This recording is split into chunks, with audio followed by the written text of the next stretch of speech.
شعبان المعظم کا آخری جمعہ ہے۔ اللہ رب العزت نے مجھے اور آپ کو صحت عطا فرمائی، زندگی عطا فرمائی، تو انشاءاللہ تعالی آنے والا جمعہ میں اور آپ اس ماہ مبارک کا پڑھیں گے جس ماہ مبارک کے بارے میں میرے اللہ پورا سال جنت کو سجاتے ہیں، جنت کو خوشبو کی دھونیاں دی جاتی ہیں۔ یہ ماہ مبارک جس کا چاند نظر آتے ہی جنت کے اندر ایک مخصوص ماحول پیدا ہو جاتا ہے۔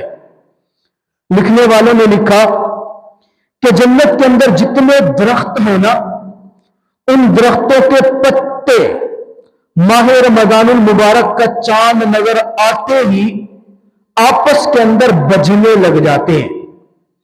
جنت کے اندر جو محلات ہیں ان کے کیواڑ، ان کے دروازے مخصوص انداز کے اندر ہلنے لگتے ہیں۔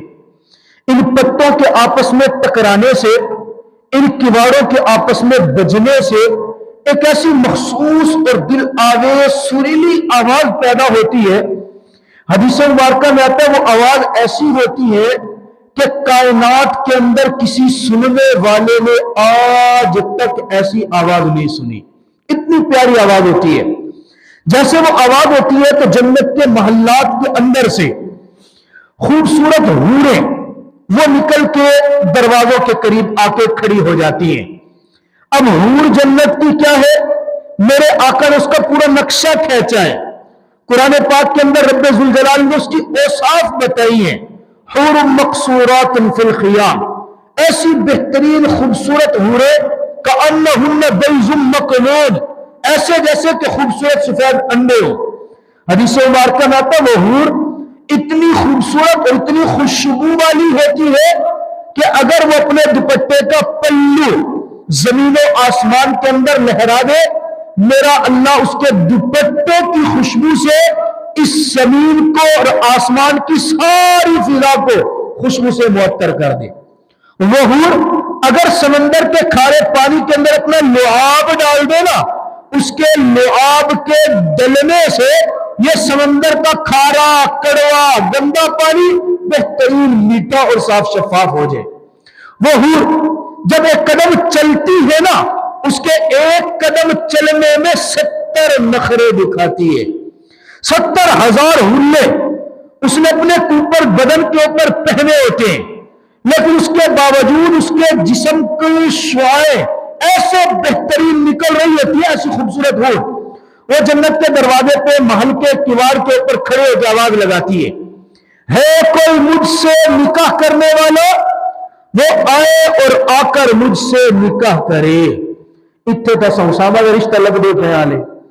وہ حوریں وہ آواز لگاتی ہیں، خود ہے کوئی مجھ سے نکاح کرنے والا، آئے میں تیار ہوں مجھ سے نکاح کرے۔ ہے کوئی ایسا نوجوان نیک شخص، میرا اللہ اس سے مجھ سے میرا ساتھ نکاح کر دے۔ پھر وہ جنت کے داروغے سے پوچھتے ہیں آج خیر ہوئے، پورا سال تو پروٹوکول کوئی نہیں، آج یہ ماحول کیا ہے جنت کے اندر؟ عجیب و غریب ماحول بنا ہوا، ہر طرف خوشبو کی دھونیاں ہے، صفائی ستھرائی ہے، ایک بڑا بہترین بڑا پروٹوکول ہے، کیا ہے؟ فرشتہ کہتا ہے آج رمضان المبارک کی پہلی رات ہے۔ یہ جو نظام آپ سارا دیکھ رہے ہیں نا، یہ سارا نظام میرے اللہ نے امت محمدیہ کے روزے داروں، شب داروں، عبادت گزاروں، تلاوت کرنے والوں کے لیے اللہ نے ان کے لیے سجا کے رکھا ہے۔ آپ دیکھیے نا، آپ اگر گھر میں کسی بڑے کو مہمان بنائیں، اپنے گھر میں کسی کی دعوت کریں، ایک اچھا میزبان کیا ہوتا ہے؟ وہ گھر کے اندر جتنا سامان سمون لائے گا نا، اس کے ساتھ گھر کی صفائی کرواتا ہے۔ عورتیں گھر کے اندر بیڈ شیٹ کے اوپر بیڈ شیٹ بھی چینج کرتی ہیں، پردہ اتار کے دھوئیں گی، فرش کو رگڑیں گی، صاف کریں گی، پوچھے شوچے لگائیں گی۔ کیوں؟ مہمان آنے پہن، آج علی کے سسرال آنے پہن بھائی، آج فلاں آنے پہن، آج فلاں ہے بھائی، ان کے لیے دعوت کا انتظام ہے۔ تو مہمان گھر میں ہے تو ذرا ماحول اچھا ہوتا ہے نہیں ہوتا؟ ہم ایک مہمان کے لیے بڑا پروٹوکول کرتے ہیں۔ اللہ نے سال کے اندر ایک مہینہ یہ امت محمدیہ کے لیے مہمان کے طور پہ بھیجا ہے۔ میرا اللہ اس مہمان کے لیے پورا سال جنت کو سجاتا ہے، جنت کو مہکاتا ہے، خوشبو کی دھونیاں دلواتا ہے، اور پھر یہ مہینہ جب شروع ہو گیا میرا اللہ کھول دیتا ہے دروازے، اور امت کے اندر اعلان ہوتے ہیں یہ مہینہ میرے پیغمبر کا مہینہ ہے، یہ مہینہ میرے پیغمبر کی امت کے لیے بخشش کا مہینہ ہے، یہ مہینہ میری رحمت کو بہانے کا مہینہ ہے۔ او امت محمدیہ والو، آؤ میں رب انتظار کے اندر بیٹھا ہوں، پہلے تم آتے ہو، اب میں آسمان دنیا پہ آیا ہوں، ہے کوئی مجھ سے گناہوں کی مغفرت طلب کرنے والا ہاتھ اٹھائے، دامن پھیلائے، ابھی تیرا ہاتھ نیچے نہیں ہوگا، مجھے رب کو میرے جلال کی قسم میں تیرے سارے گناہوں کو معاف کر دوں گا۔ ہے کوئی مجھ سے رزق طلب کرنے والا، آئے اور دامن پھیلائے، مجھ سے رزق مانگے، میں اس کے دامن کو رزق سے بھر دوں گا۔ ہے کوئی مجھ سے اولاد طلب کرنے والا، آئے میرے سامنے دامن پھیلائے، میں اس کے دامن کو اولاد کی نعمتوں سے بھر دوں گا۔ اللہ خود آ رہے فرمایا یہ مہینہ میرے اللہ نے اس کو 3 حصوں میں تقسیم کیا۔ اولہ رحمت، پہلا حصہ اس کا رحمت ہے، میرا اللہ اس کے اندر مہربان ہے، میرے رب کی رحمت جوش مار رہی ہے، اور اللہ کی جب رحمت جوش مارتی ہے نا، رب کعبہ کی قسم وہ چھوٹی چھوٹی باتوں پہ مغفرت کا اعلان فرما دیتے ہیں۔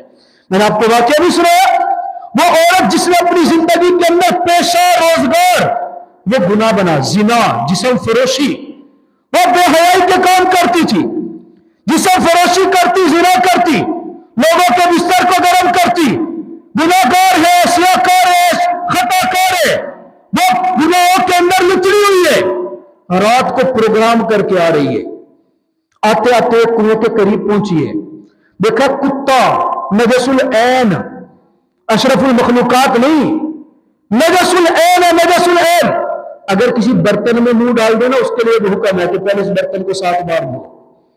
کتے کا بچہ پیاس سے بلبلا رہا ہے، زبان باہر نکل کے بلبلا رہا ہے، یہ پاس سے گزری، دیکھا کتے کا بچہ ہے، ترس آ گیا، ترس آیا، دیکھا کنویں کے اندر سے پانی نکالوں، کیسے نکالوں سمجھ نہیں آئی، بس ایسے دوپٹہ اتارا، یہ سوچ کے اللہ پتہ نہیں آج کتنے گناہ کرنے کے لیے میں نے آج تک یہ دوپٹہ اتارا ہے، آج پہلی مرتبہ تیری مخلوق کے اوپر ترس کھا کر دوپٹہ اتار رہی ہے۔ برتن ڈھونڈا، برتن نہیں ملا، پاؤں کے اندر سے سینڈل نکالا، بوٹ نکالا، شوز نکالا، اس کو دوپٹے کے ساتھ باندھا، کنویں کے اندر لٹکایا، اور لٹکا کر اس شوز کے اندر پانی بھرا اور پانی بھر کے کتے کو پلا دیا۔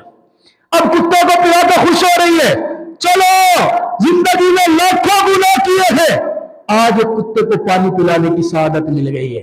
میرا رب آسمان پہ دیکھ رہا ہے، رحمت جس وقت جوش مار رہی ہو، وہ زندگی بھر گناہ کرنے والی ایک کتے کے بچے کو پانی پلایا، میرے رب کی رحمت کو جوش آیا، فرشتوں کو بلا کے کہا فرشتوں گواہ ہو جاؤ، اس نے میری مخلوق میں کتے کے اوپر ترس کھایا، مجھے اس کی ادا اتنی پسند آئی، جاؤ میں اس کی زندگی کے گناہوں کو معاف کر رہا ہوں۔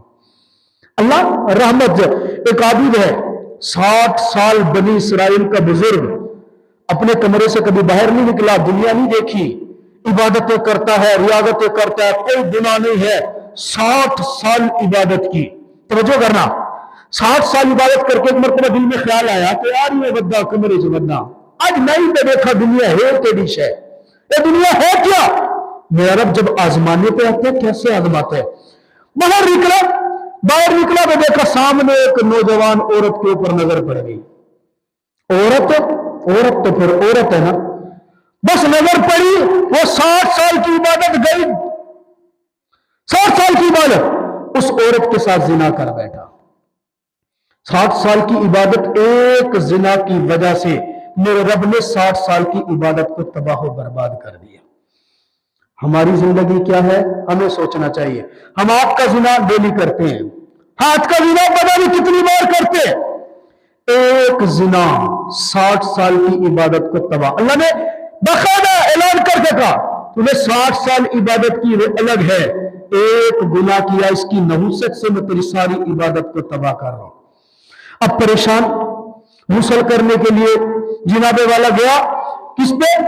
چشمے پہ گیا، غسل کر رہا ہے، غسل کرتے کرتے دل میں خیال آیا اللہ بڑی غلطی ہو گئی، 60 سال کی عبادت میں نے ضائع کر دی، ایک غلطی ایک لمحے کے مزے کی وجہ سے۔ اب وہ نہا رہا ہے، نہاتے نہاتے دل کے اندر خیال آیا کیا کروں، رب کو کیسے راضی کروں۔ ابھی وہ چشمے پہ نہا رہا تھا، کپڑے باہر ہیں، ایک فقیر آیا، دے دے مجھے رب کے نام پہ کچھ دے دے، دے دے مجھے رب کے نام پہ کچھ دے دے۔ اچھا اس رب کے نام پہ لینے کے لیے آیا ہے جس کی میں نے 60 سال عبادت کی؟ کہا باہر میرا قمیض پڑے اور میرے قمیض میں کچھ نہیں ہے، میرے پاس 2 روٹیاں ہیں، میں تو رب کی عبادت کرتا تھا، میں نے تو ایک گناہ کی وجہ سے جنابے والا ساری عبادت ضائع کر دی، اور رب کے نام پر مانگنے والے میری جیب کے اندر سے روٹیاں نکال اور اللہ کے نام پہ لے جا۔ 60 سال کی عبادت ایک طرف، ایک غلطی کی وجہ سے ساری عبادت ضائع، وہ 2 روٹیاں رب کے نام پر صدقہ کر دی۔ میرے اللہ کو وہ روٹی صدقہ کرنا اتنا پسند آیا، جاؤ میرا بندہ، اگر میں ایک گناہ کی وجہ سے تیری 60 سال کی عبادت ضائع کر سکتا ہوں اور تو نے پھر بھی میرے نام پر فقیر کو روٹی دے دی، اپنے منہ کا لقمہ دیا، مجھے یہ ادا اتنی پسند آئی، جا تیرے لیے جنت کا اعلان لکھ رہا ہوں۔ میرا اللہ جب رحمت جوش مار رہی ہے، ایک بندہ فوت ہوتے وقت اپنے بیٹے کو کہتا ہے اے میرا پتر، میں زندگی بڑے گناہ کیتے، بڑے میں نے خطائیں کی ہیں، مجھے حیات کی رب کے سامنے جاتے ہوئے تو نے اس طرح کرنا، جب میں مروں گا نا مجھے زمین میں دفنانا، میری میت کو گھر کے اندر رسی پاؤں میں میرے باندھ کے نا ایسے گھسیٹنا، رگڑنا، اچھی طرح ذلیل کرنا، ذلیل کر کے پھر لکڑیوں کے اندر نا میری میت کو رکھ کے جلا دینا، میں مسلمان، مجھے جلا دینا، میری جو راکھ ہو نا اس کو ہوا کے اندر اڑا دینا، ندی کے اندر بہا دینا۔ اب ایسا کیوں کہہ رہے؟ بیٹا میں گناہگار بہت ہوں، میرے اندر ہمت نہیں ہے میں رب کا سامنا کر سکوں، بس تو مجھے جلائے گا نا، میری راکھ کو بکھیر دینا، میں اللہ کے سامنے پیش نہیں ہو سکتا۔ ندامت آ گئی نا، توبہ کیا ہے؟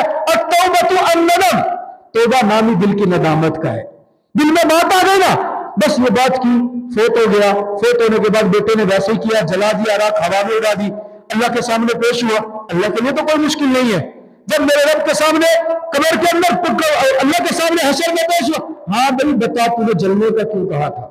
اللہ حیا آ رہی تھی، آپ کے سامنے نہیں پیش ہو سکتا، تو اللہ گناہ اتنے، اچھا میرا اتنا خوف تیرے دل میں کہ تو میرے سامنے پیش نہیں ہونا چاہ رہا تھا، ہمت نہیں ہے، جا تیرا یہ خوف کرنا مجھے رب کو پسند آیا، تیرے سارے گناہوں کی معافی کا اعلان کر رہا ہوں۔ وہ اللہ رحیم ہے، اس کا نام ہی سب سے پہلا بسم اللہ الرحمن الرحیم۔ اللہ نے پورے قرآن پاک میں بار بار ان اللہ بالناس لرؤوف الرحیم، اللہ تیرے رحمان کو جب دیکھو، اللہ نے پورے قرآن پاک میں لفظ اللہ کے نام کی صورت نہیں بنائی ہے، لفظ رحمان کے نام کی صورت بنائی ہے، ایک پوری سورت کو رحمان، سورت الرحمان بنا دیا، اور اس کا پہلا لفظ ہی کیا ہے؟ الرحمن علم القرآن، بتا دیا اے لوگوں میں رحمان ہوں، مجھ سے دور نہ بھاگو، اور یہ رحمتوں والا مہینہ آ رہا ہے، اس مہینے کے اندر میری رحمت بس ایسے بیٹھی ہے، بارش کی طرح برس رہی ہے، بس کمی کس بات کی ہے؟ تو آ ایک مرتبہ میرے سامنے آ کے جھوک، تیرا آنے میں دیر ہو سکتی ہے، مجھے رب کو معاف کرنے کے اندر کوئی دیر نہیں ہوگی۔ اس لیے رمضان بالکل قریب آ گیا، ہر دوست ارادہ کر لے اللہ اس سال رمضان کے سارے روزے رکھوں گا، اللہ اس سال رمضان کو تلاوت کے ذریعے سے مزین کروں گا، اللہ اس سال رمضان میں تراویح بھی خوب پڑھوں گا۔ ہوں تو گرمیاں کوئی نہیں، پہلے تو تھا نا گرمیاں میں روزے جی پانی پی کے نا جی پیٹ کھلے میں وہاں جی تراویح کھڑا نہیں تھی نا، ہوں اے بہانے گئے، اب تو تراویح روزے بھی ٹھنڈے میٹھے، آرام سے تراویح پڑھے، ایک سجدہ تلا تراویح پر میرا اللہ 2500 نیکیاں عطا فرماتے ہیں۔ وہ کیسے ملتی ہے؟ انشاءاللہ زندگی رہی تو اگلے جمعے تفصیل سے بات کریں گے۔ اللہ تعالیٰ مجھے اور آپ کو رمضان المبارک کی تیاری کرنے کی توفیق عطا فرمائے، سنت ادا فرمائے۔